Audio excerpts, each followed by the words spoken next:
Hey everybody, it's Dr. Mark. How y'all doing today? I'm so excited to be with you. It's time for our new live Q&A show that I'm doing for my community. We're calling it Ask Mark, and it's where I take questions from my text community and invite those people to join me live and ask their question. So today we have about 10 to 12 people that are going to join us to ask their question. And if you want to ask a question in the future, just text me at 413-225-8995 and use the hashtag AskMark. And my team might pick your question in the future. So that's good. Now, I can't give medical advice, but I can give big picture advice on how I would think about any health challenges, which is kind of fun. And today, I'm really excited because our sponsor for the show is Thrive Market. Now, Thrive is one of my favorite places to get high quality organic nutrients at wholesale prices. I mean, really 25 to 50% off the normal retail price. You can get an extra 25% off your first purchase and a free gift if you join Thrive Market today. It's thrivemarket.com/Hyman FB. That's thrivemarket.com/Hyman FB. So let's jump in with our first guest, who is Kylie. Hi, Kylie. How are you doing? I'm doing well. How are you? Good. Good to see you. Yeah, you too. Thank you. All right. So what's your question? So my question is, I'm curious on how much grass-fed, grass-finished beef do we actually need to reap the benefits? Well, that's an interesting question. The benefits being what? Meaning protein, meaning the phytochemicals in meat that we're discovering, the essential fats, the minerals, glutathione, all of it probably is what you're asking. Yeah, I mean, probably. I'm just wondering, is it something that we should consume daily, monthly, weekly? What does that look like? I would say it depends. My new book, The Pegan Diet's coming out in a few weeks. And in there, I talk about, meat and what we should be doing, what we shouldn't, and the benefits and so forth. But it really is individual. Some people don't do well with meat. Some people do great. And I think it's really about listening to your body as the first step. But with that said, in terms of protein needs, our protein needs change as we age. So typically we need about, the minimum, which is what the nutritionists recommend, is 0.8 grams per kilo, which is not actually that much. So if, let's say you're 50 kilos, that's like 40 grams of protein, right? Okay. If you're 70 kilos, that's a little bit less, 60 grams of protein. But that's a minimum amount to just preserve muscle. If you want to build muscle as you age, you may need more. Some people, if they're athletes, may need 1.2, 1.6, 1.8, or even 2 grams per kilo. So it really depends on your activity level, like your age. And as we age, we need more high quality proteins. So it turns out a lot of the plant proteins are not as good at building muscle as animal protein. And as you age, it's really important to make sure you have the right protein so you can actually have really the level of amino acids that you need to actually build muscle. And there's certain amino acids that are preferentially found in meat, which is leucine, and valine and isoleucine, which are essentially these branched chain amino acids that are necessary for protein synthesis. So typically what I tell people is based on their size, a palm size portion of protein is most of what we need during the day, probably up to 3 times a day. Now, it doesn't have to be all animal protein. It can be plant proteins. It can be fish, it can be chicken, it can be meat. But I think it's important that we understand that we don't want too much protein, but we also want enough. And I think Right. I'll see vegans often very low in protein, low in amino acids, and they struggle with a lot of different issues because of that. Now, a lot of vegans have figured it out and they jack up the plant protein. So you might have to two or 3 or 4 times more protein to get what you need if you're having plant proteins, right? So if you're eating beans or eating grains, so you might need 2 cups of beans to equal 4 ounces or so of chicken or fish, right? So Wow. it's a lot of beans. Yeah.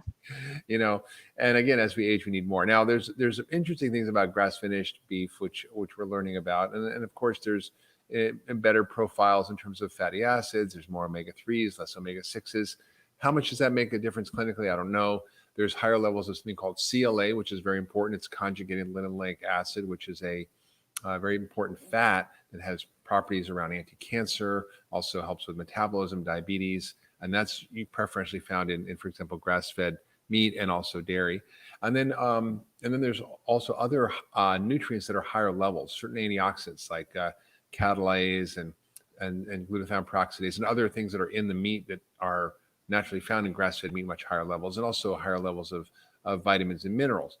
However, what we're learning now is that there's this whole class of compounds called phytochemicals, which are essentially plant compounds that are we know from like green tea or broccoli or blueberries, right? These colorful plant compounds, but they're also being found in meat of animals that are grazing on a wide variety of forage, many different plants with different medicinal properties and different healing medicines in them. So, in fact, I was just corresponding with a professor from Duke who's doing a lot of this research at Duke University. And it's fascinating to me because I never really understood that before. So it turns out that if we eat really high quality animal food, we might be getting the benefit of a lot of these things. Even if you're eating wild elk or wild deer, you also probably are doing the same thing. So I think there's a real learning that we're doing now about what is in grass-fed meat and the properties of it and how it affects us.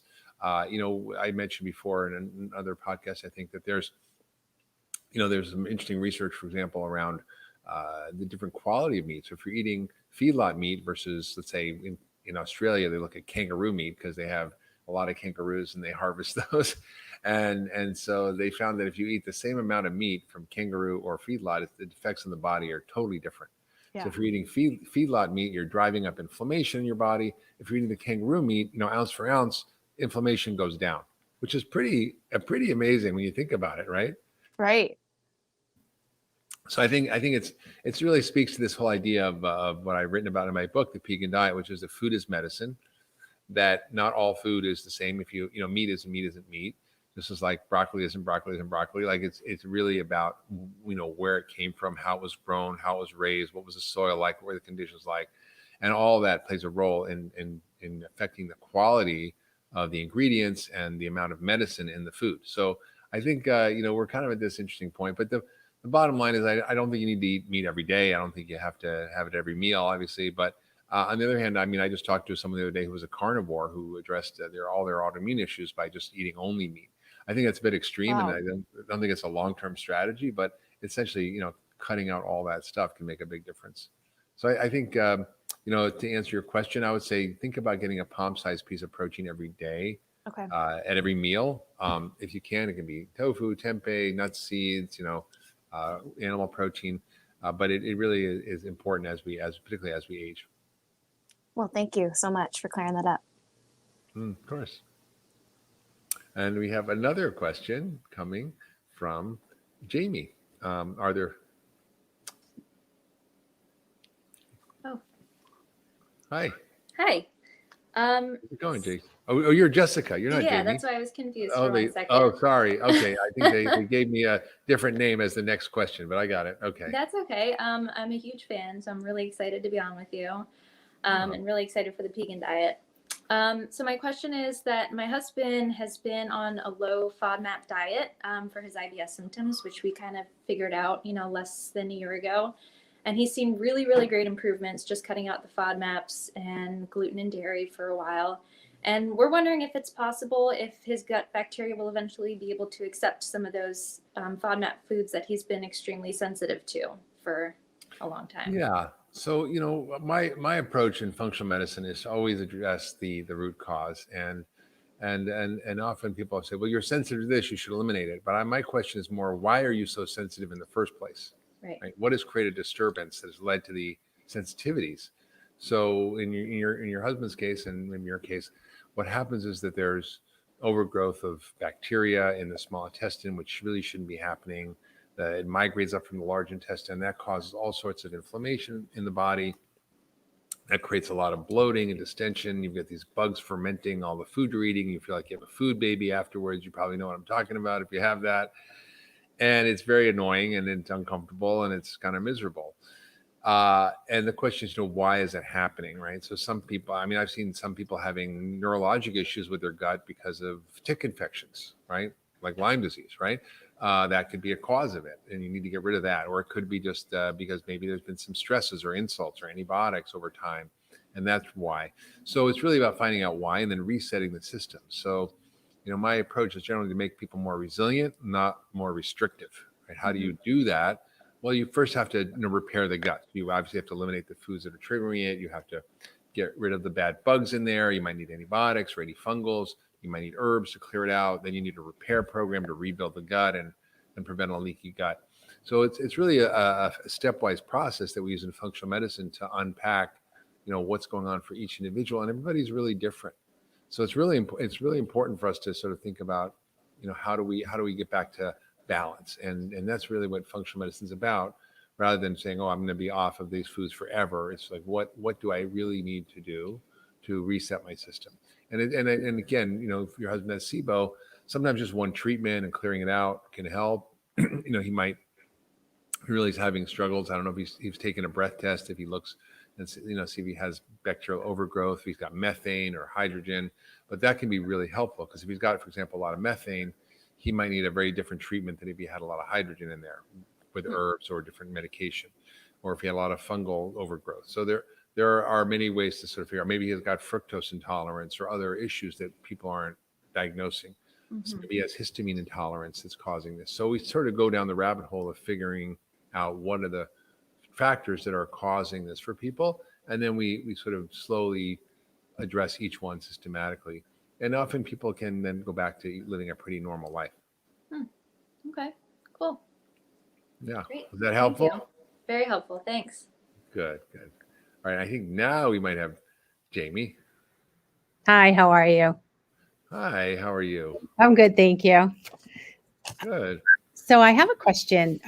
I've been listening to your podcast, and I especially like Dr. Bush's podcast that you had with him, and the building of the making of the connection.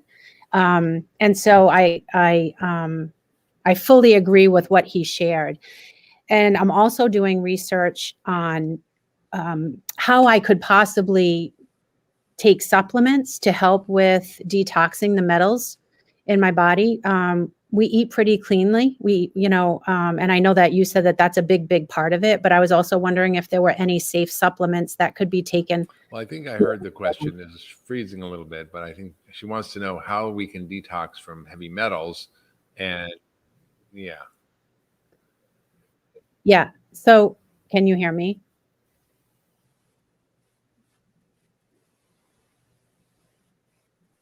Yeah, I think I got the question. I think your basic question is, how do we detox from heavy metals and what supplements can we use? So I think I'm going to try to jump into that because your connection is a little wobbly. But I think that we are in a society where we're all exposed to environmental chemicals, and very much so heavy metals, particularly lead, arsenic, and mercury.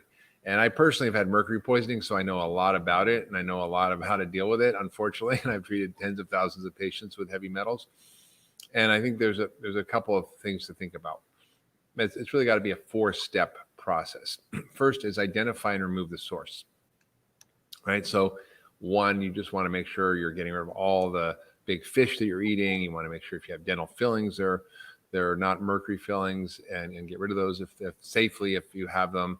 If there are medications or things you're taking that could have mercury, you might want to get rid of those as well. There's some sort of prescription drugs that have potentially in, like certain vaccines, like the flu vaccine, might still have mercury in it. So you want to really be careful. The second thing is you want to mobilize the mercury and the heavy metals from the tissues. And that is done through activating a lot of these sort of pathways, like chelators, such as DMSA, which is a prescription drug that we use for chelation. EDTA is another one we use for lead. Those can be very effective for removing metals. And then, of course, there's the increasing the detoxification of those. Once you start to liberate them and move them out of your system, you want to take certain things that can really help. And a lot of that can be food. So it can be broccoli, family, collards, kale, Brussels sprouts, cabbage, etc. Those help to upregulate glutathione. Garlic and onions do the same thing. Rosemary, cilantro, these are very detoxifying things. Artichoke. So a lot of foods you can start to eat. And then the supplements can be really helpful. So you want to optimize all the pathways to get things out of there. So you need all the B vitamins like B12, folate, B6.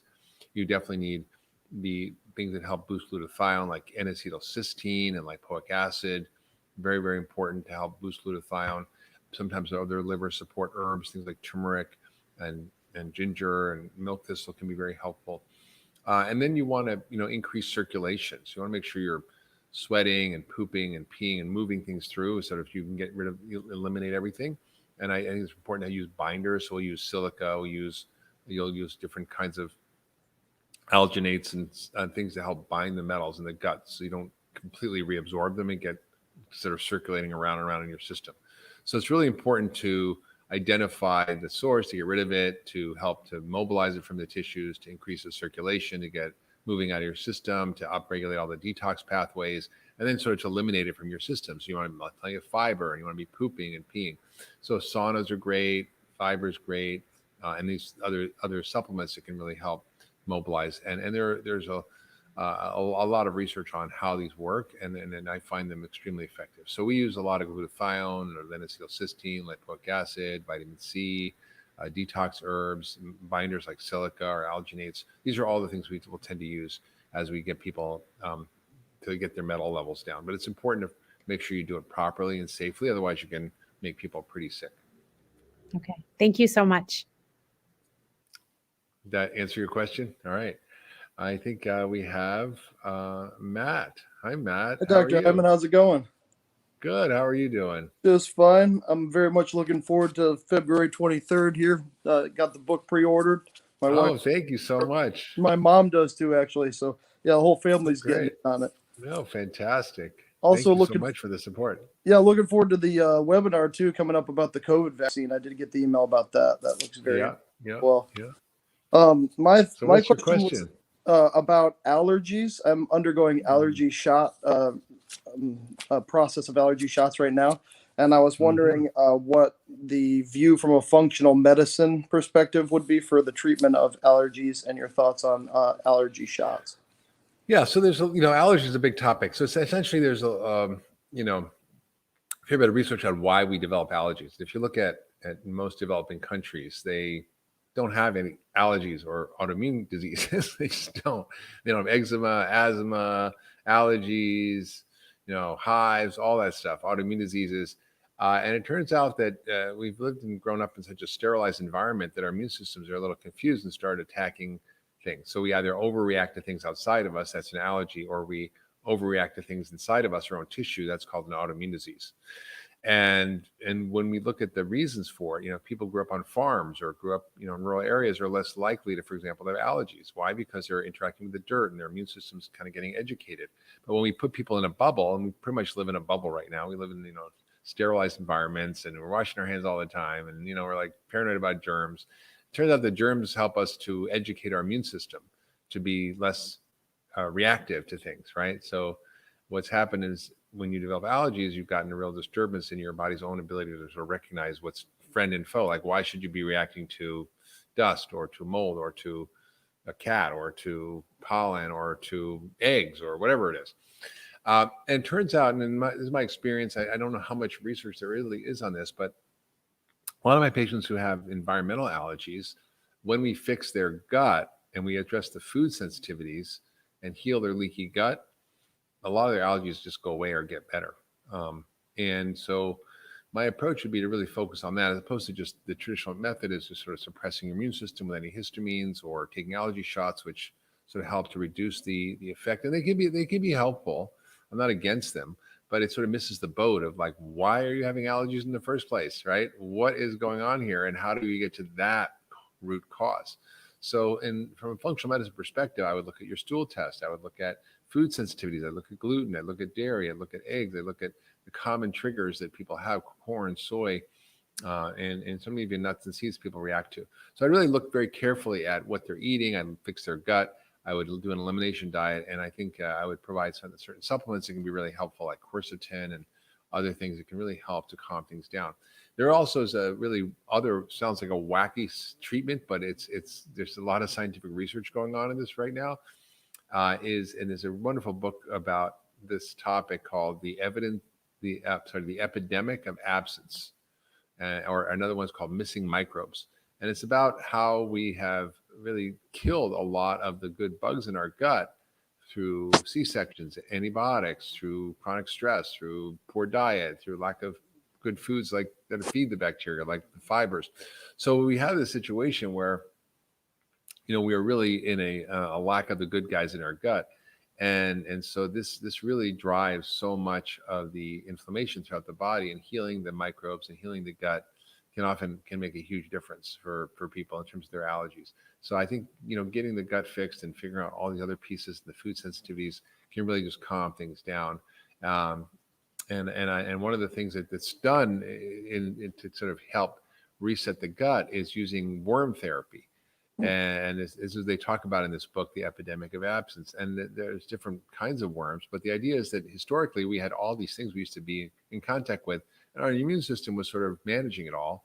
But now it's kind of got nothing to do, so it starts looking for trouble, right? Looking for other things to react to, other allergens and so forth. So, there's a number of people are using worm therapy, something called HDCs, or which is a kind of a rat tapeworm that doesn't live in you. It just essentially goes through and, like a tourist, changes the environment in your immune system.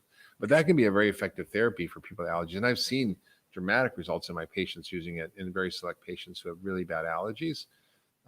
Pretty kind of miraculous. So I think there's a range of things we do from a functional medicine perspective for allergy that's quite different and helps us really get to the root cause of everything. Interesting. Thank you. Yeah, sure. Thanks, Matt.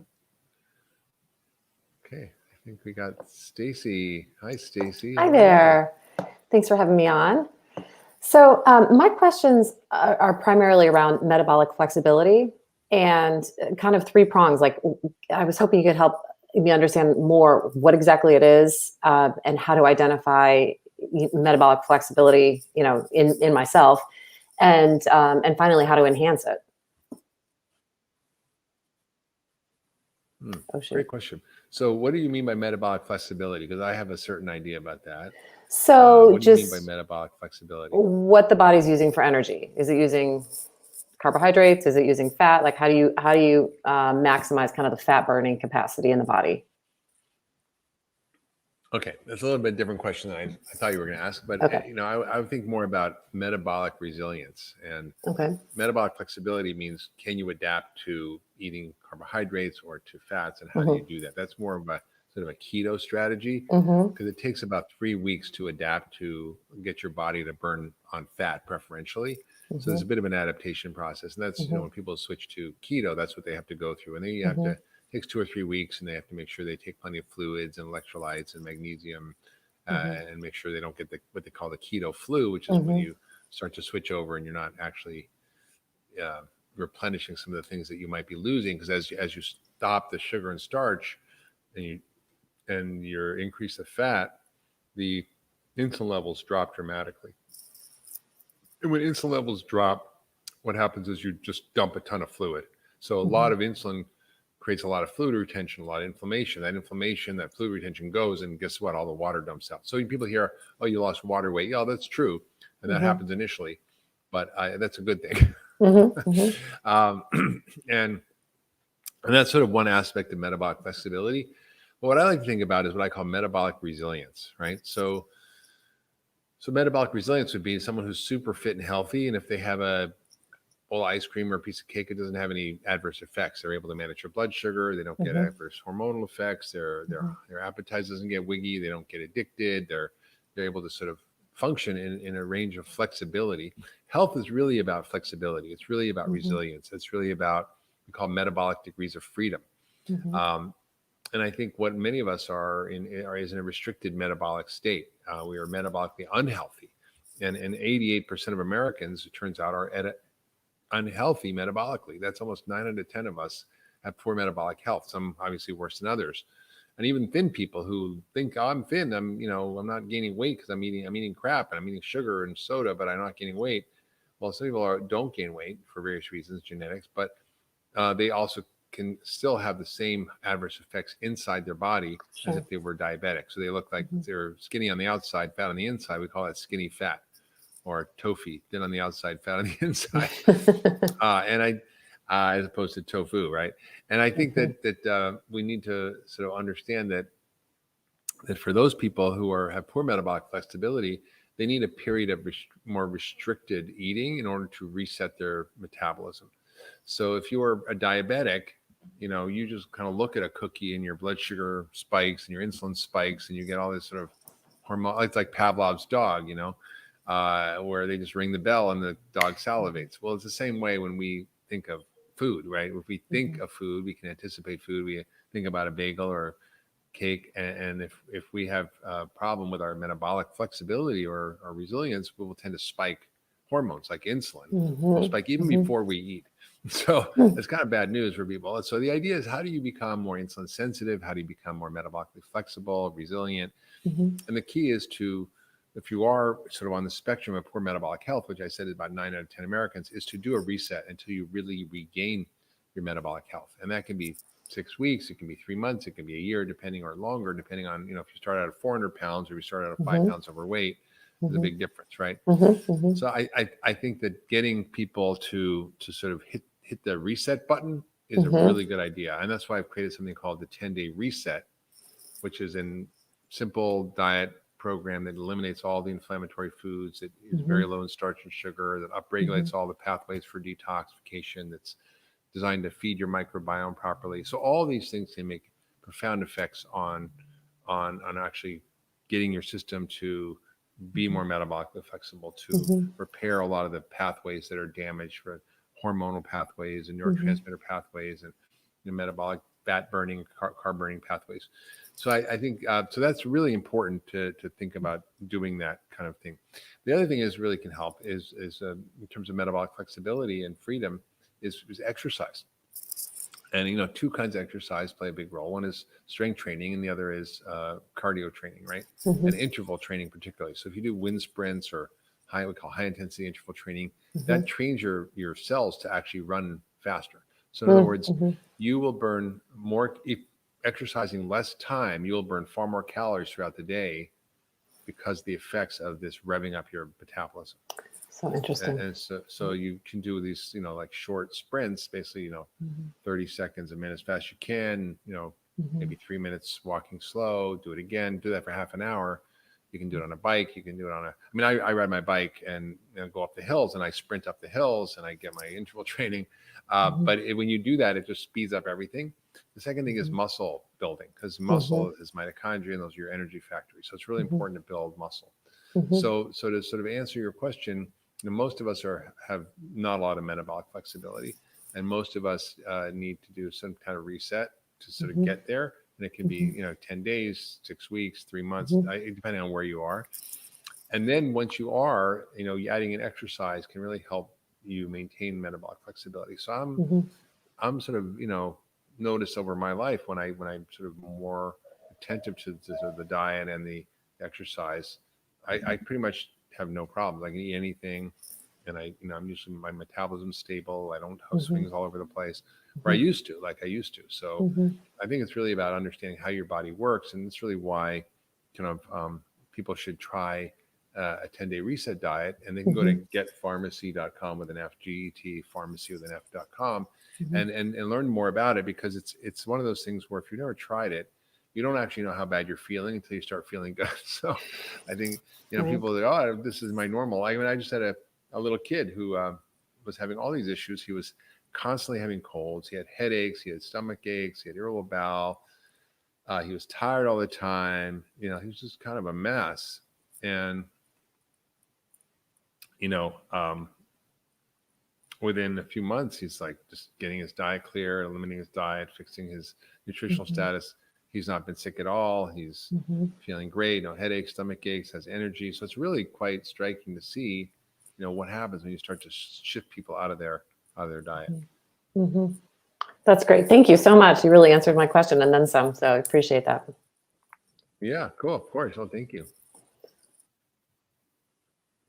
And we have a next question from Jen. Jen. Okay. I think you're on mute, Jen, and you're frozen. There you are, in your car, maybe. I don't know if this is going to work. You might need a better bandwidth. So I'm not really hearing you, Patrick. I'm not sure if we need to Can you bump. hear me? Maybe try a little bit. Let me see if we can get Can your you hear me question. now? Yes, but it's cutting in and Okay. out. Well, thank you for taking my question. Okay. Can you hear me? Mm-hmm. It's your question about autoimmune disease and I what was skincare wondering products if you you should could tell me use. a little bit about how, what kind of Exactly. Yes. Yeah. So let me sort of answer that. So, often people think about what they're Yes, that's eating, exactly what I was wanting to know. and not so much about what they're putting on their body. So I always say, whatever you put on your body, if you can't eat it, you shouldn't put it on your skin. and here's the reason why. If you look at, just as a doctor practicing medicine, I mean, what do we do in the emergency room when people come in with a heart attack? We take a toothpaste tube full of nitroglycerin, we put it on their chest, we slap a scotch tape over it. Why? Because the nitroglycerin will go right through the skin and immediately act in the body if you can't get an IV. Women use hormone patches. Men use hormone patches. There's nicotine patches, right? Medicine goes through the skin all the time. It's a vehicle for delivering drugs. So why would you think that if you're putting toxic chemicals on your skin that it wouldn't have a bad effect on you? Well, it turns out it does. And in fact, I have tested people with environmental toxins, and we see the levels, for example, of parabens and other things from just sunblock or whatever they're putting on their skin, causing a lot of problems with their health. So we are flooded with petrochemicals. There's 80,000 new chemicals in the market since the 1900s. Most of them have not been tested for safety. Skincare and other products are often even sort of at the other end of the spectrum of being unregulated, because people think, oh, it's on your skin, so it's not a big deal. But actually, if you're putting it on your skin, again, it's something you should be able to eat if you're going to put it on your skin. So I really encourage people to be careful about their skincare products and their household products. And I'm on the board of the Environmental Working Group, and we are very focused on identifying in a scientifically robust way the ingredients in various products, scoring them based on whether or not they're toxic based on the science and literature. And I feel like we really have this sort of obligation to ourselves to make sure we are aware of what we're doing. And so you can go to EWG, and they have a great database. I think there's even an app called Skin Deep, and you can look up any of your products. You can find which are rated better, and it's really a wonderful way to actually increase the quality of the stuff you put on your skin. So I encourage you to check out Skin Deep and see what they're doing. And also, I would encourage people to check out the household product guide as well, because we don't want to be using stuff in our home that's also toxic that we shouldn't be exposed to as well. And all those things can have an effect on us.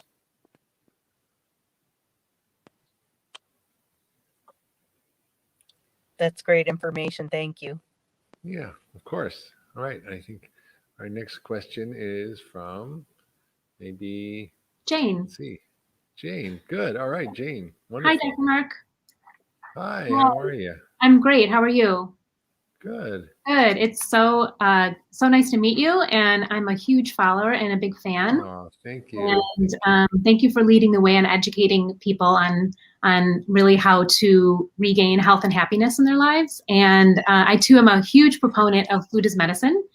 And There you go. often I'm advocating that myself for my community. I too have a health and wellness business called The Remedy that I launched last year. So it's my mission, just like you, to help people reclaim health and vitality in their life. Yeah. So thank you. Thank you so much. Yeah. My question today is, what are the best and easiest ways to introduce a Pegan diet into the household? Well, that's a good question. I think we are, really a culture of fair bit of, I would say, ignorance about what to eat, and no fault of our own, because the media is so confusing about what you should eat. One week this is good, one week it's bad.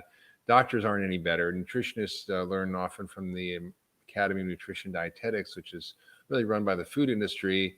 The government advice is often influenced by politicians instead of science. And so it's really a challenge for the average person to go, what the heck should I eat? Right. Which is why I wrote a book called Food, What the Heck Should I Eat?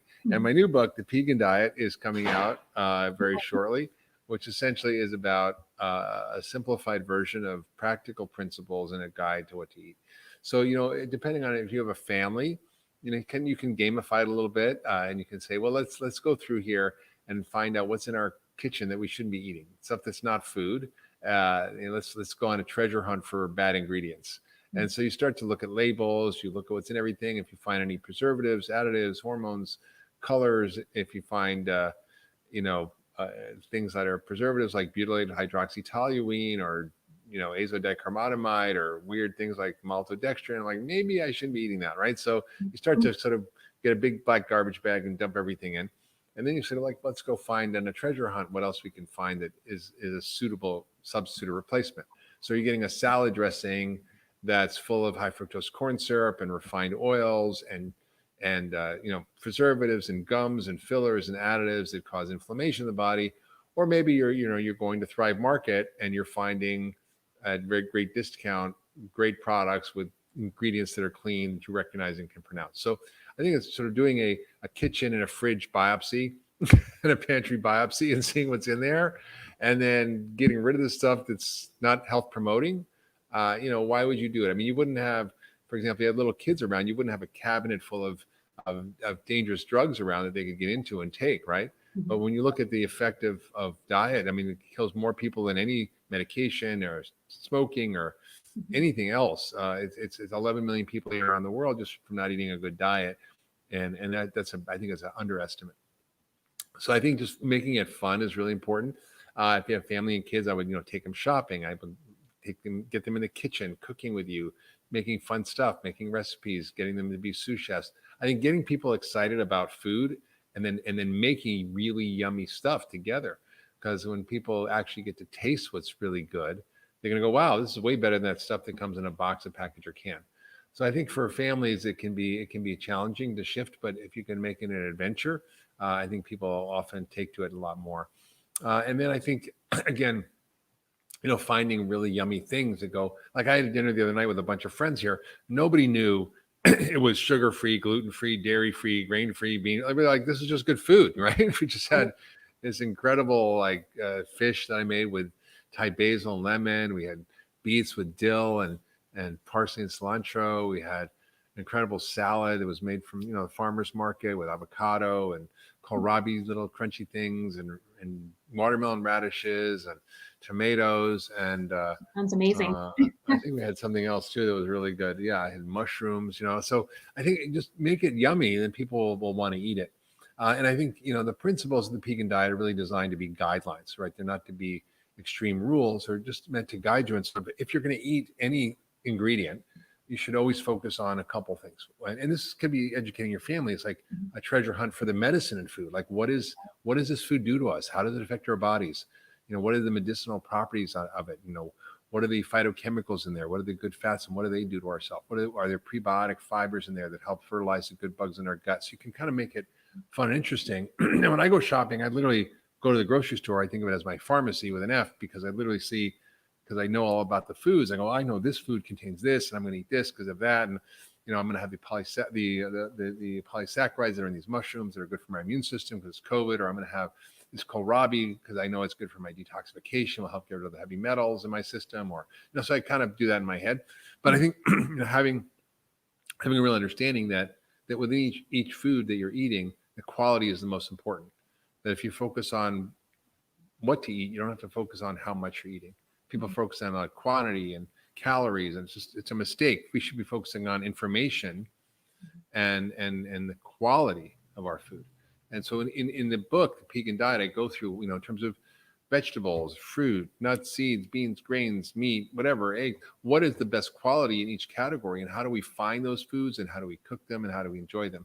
And everything's not the same. So if you have feedlot beef, or if you have a wild elk, or it's very different, right? Or grass-fed beef. If you have a wild blueberry or a commercially raised blueberry, very different in terms of their taste, nutritional quality, and other benefits. So really doubling down on the idea that food is medicine, that the quality matters, that food is information, that you're literally communicating with every cell in your body and every system in your body with every bite.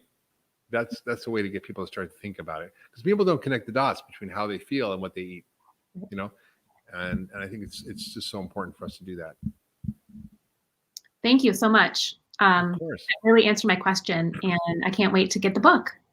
Thank you. Yeah, so thanks again. Great to meet you. Okay, all right. And I think there's Teresa next. Hi. How are you doing? Good. Can you hear me? Yes, I can. Okay, good. Okay, it's nice meeting you, by the way. Um, do you think somebody with hereditarily high LDL cholesterol can lower it within acceptable ranges, the numbers, without medicine? Yeah, great question. So, there are genetic reasons for high cholesterol, and sometimes there's something called familial hyperlipidemia, and there's different types of it. And for those people who have that, these people are often seeing heart disease when they're much younger. There's family history of heart disease, and so these people might need more aggressive treatment with medication. For most of us, though, I think diet and lifestyle can really have a huge impact on our lipids and our cardiovascular health. And it's not just cholesterol to look at, right? Everybody's focused on LDL cholesterol, which is what statins work on. But it turns out that overall, there's a pattern of things that go wrong that are more predictive of heart disease than LDL cholesterol. For example, your blood sugar and your insulin is so important. In fact, 2/3 of all heart attacks occur in people who have abnormal blood sugar metabolism, like prediabetes or diabetes. And many people, 50% of people come into the heart with a heart attack to the emergency room have normal LDL cholesterol. So it's really about the size of the particles. It's the HDL, which is a good cholesterol. It's the triglycerides. All those play an important role. And then there's inflammation. There's a lot of inflammation going on in the body, which you can measure through things like C-reactive protein. So I do talk about how do you come up with a really good view of your overall metabolic health and your lipid status by not just looking at the LDL cholesterol, because it's a very small part of the whole story. In fact, your total to HDL cholesterol ratio is more predictive than your LDL for heart attacks, and that's dependent on your HDL, which is really related to carbohydrate and sugar. Same thing with triglyceride to HDL ratio, more predictive than LDL, except there's no drug that can just fix that, which is why we focus on LDL, because there's a drug that can fix it. So really, it's important to look at, how do you address that? And there are people who do tolerate a wide variety of fats. Some people are really good with saturated fat. Other people, it's not so good for them. So you have to really watch what happens with your own numbers as you start to shift your diet. But all I often see is people cut out sugar and starch and they start to up the good fats, even ghee or butter and coconut oil, their cholesterol will come down dramatically. Other people, it might go up depending on your genetics and your overall health and metabolism. So I'm really, focused on helping people personalize the approach. I've written a lot about this actually in my book, Eat Fat, Get Thin. I write a lot about cholesterol and about LDL. And so it's probably worthwhile to go back and check out that book if you want to learn more about it. But I think if there's the bottom line, if there's real genetic factors around lipid disorders, you probably need to get that treated. For the rest of us, I think most of us do well just focusing on the fundamental factors that address the root causes, and far more than fat, it's sugar and starch that are driving most heart attacks. What about that injectable? I can't think of the name of it right now. For your cholesterol, the name escapes me. Listen, the things that help lower cholesterol naturally are things like fiber. So even just having psyllium husks, or there's something called cognac root, which is very good. You can get the shirataki noodles, which are made from this special Japanese root, or you can take the powder or capsules. These can be very effective in binding cholesterol in the gut. So fiber plays a big role. I think there's also certain supplements like red rice yeast, which is sort of has a natural low dose statin in it. This comes from sort of China. Like you go get the barbecued pork or that kind of red duck, that's called red rice yeast. They use it as a coloring, but it's also very effective in lowering cholesterol. And there's other supplements that can often be helpful. There's plant sterols that come from various things like soy and others that can really help. So it really depends on what's going on with you and your metabolism, but including these foods in your diet, including the restrictions on starch and sugar make a big difference, and that can really help normalize your blood sugar and lipids. Thank you. Of course.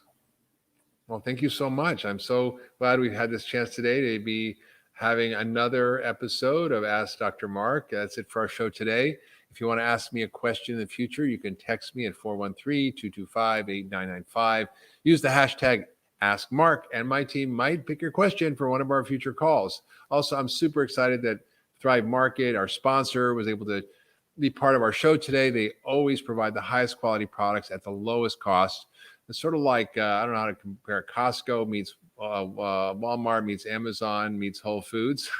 So it's pretty awesome. They've been so supportive of my new book, The Pegan Diet. They even created a special Pegan Diet favorites list with a ton of my favorite foods from Thrive.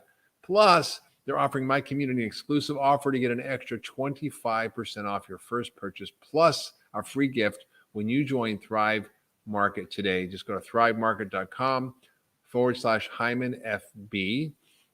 thrivemarket.com/HymanFB. If you missed the live stream, don't worry. We'll be airing it on the Doctor's Pharmacy podcast soon. So thanks for joining us. I really appreciate having you all, and we'll see you next time.